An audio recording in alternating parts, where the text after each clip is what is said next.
여러분, 혹시 생각해 보셨어요? 눈에 보이지도 않는 아주 작은 세포 하나가 어떻게 지금의 여러분이 되었을까요? 이 작은 시작점에서 수십 조개나 되는 세포로 이루어진 우리 몸이 되기까지 이 성장의 과정은 정말 거대한 미스터리입니다. 오늘 그 비밀의 문을 같이 한번 열어보죠. 이런 경험 다들 있으시죠? 옛날 앨범을 딱 펼쳤는데 아기 때 내 사진을 보면서 와, 내가 이렇게 작았다고? 하고 깜짝 놀라는 거예요.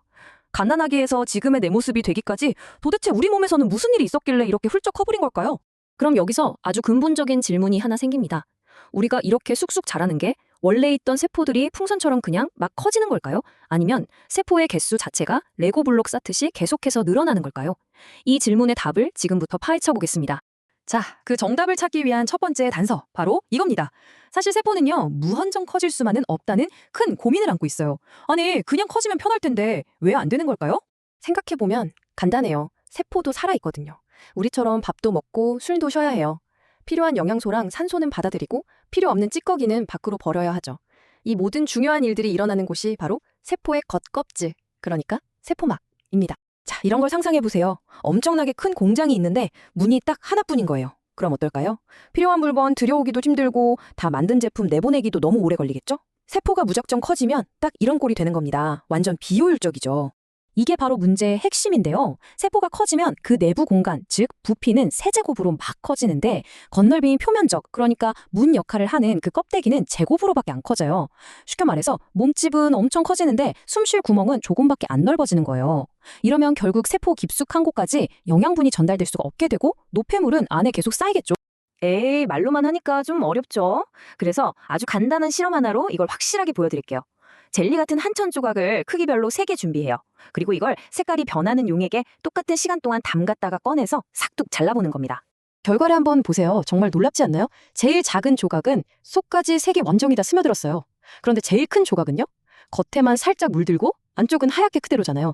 이게 바로 영양분이 커다란 세포의 중심부까지는 도저히 전달되지 못하는 상황을 눈으로 직접 보여주는 겁니다. 그래서 세포는 아주 똑똑한 선택을 한 거예요.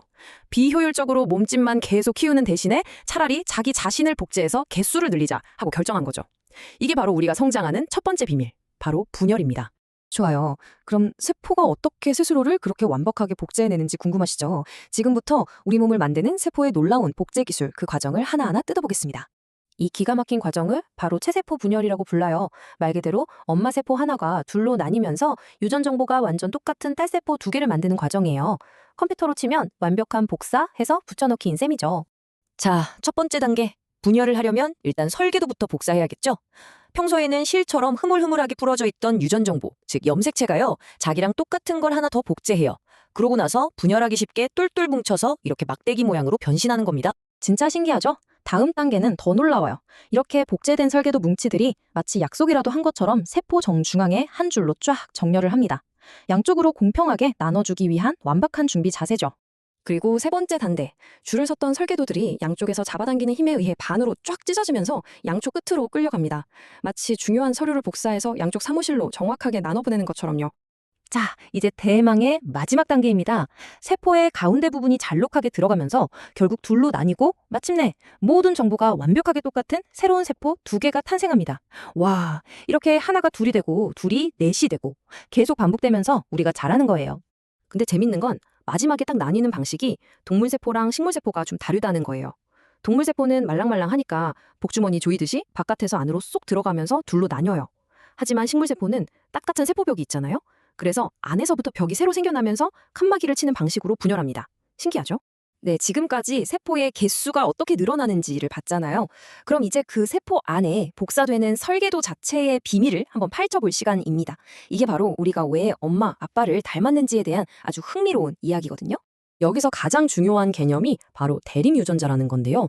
말이 좀 어렵죠? 그냥 같은 특징에 대한 서로 다른 버전의 설명서라고 생각하시면 아주 쉬워요.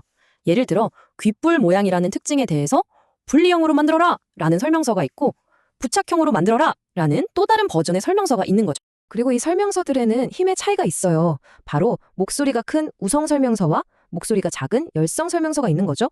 우성 유전자는 말 그대로 목소리가 커서 부모님 중 한 명한테만 물려받아도 그 특징이 바로 겉으로 드러나요. 분리형 귓불 같은 거요. 반면에 열성 유전자는 목소리가 작아서 힘을 발휘하려면 꼭 엄마 아빠 양쪽에서 똑같은 걸 물려받아 짝을 이뤄야만 겉으로 나타날 수 있습니다. 부착형 귓불이 바로 그런 경우죠. 자, 그럼 이제 우리가 배운 이 지식을 가지고 진짜 재밌는 걸 한번 해볼까요? 바로 우리 가족의 숨겨진 유전 이야기를 추적해보는 거예요. 여러분 모두가 잠시의 유전 탐정이 되어보는 시간입니다. 지금 보시는 이 그림이 바로 가계도라는 건데요. 일종의 유전 지도라고 생각하시면 돼요. 이 지도를 따라가다 보면 특정 특징, 예를 들어 쌍꺼풀 같은 게 할아버지 세대에서 부모님 세대로 그리고 나한테까지 어떻게 전해졌는지를 한눈에 파악할 수 있어요. 이 가계도 분석이 얼마나 대단한 건지 보여주는 아주 유명한 역사 속 이야기가 있어요. 바로 영국의 빅토리아 여왕 가족 이야기인데요. 여왕 자신에게는 그 병이 나타나지 않았지만 피가 잘 묻지 않는 혈우병이라는 병의 유전자를 몸속에 가지고 있었어요. 그런데 이 유전자가 자녀들의 결혼을 통해서 유럽 여러 나라 왕실로 퍼져나가면서 심지어 역사의 흐름까지 바꿔놓게 됩니다. 이처럼 가계도는 한 가족의 이야기를 넘어서 때로는 거대한 역사를 담고 있기도 해요. 이렇게 우리 가족의 어떤 특징을 쭉 추적하다 보면요. 그냥 닮았네 하고 넘어갔던 것들 속에 숨겨진 유전의 법칙을 발견하게 돼요.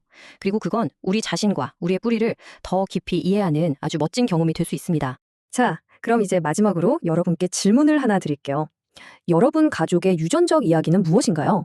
나를 부모님 그리고 할머니 할아버지와 연결해주는 그 특별한 특징은 뭔가요? 오늘 한번 거울을 보면서 내 얼굴과 모습 속에 숨어있는 그 비밀스러운 연결고리를 한번 찾아보는 건 어떨까요?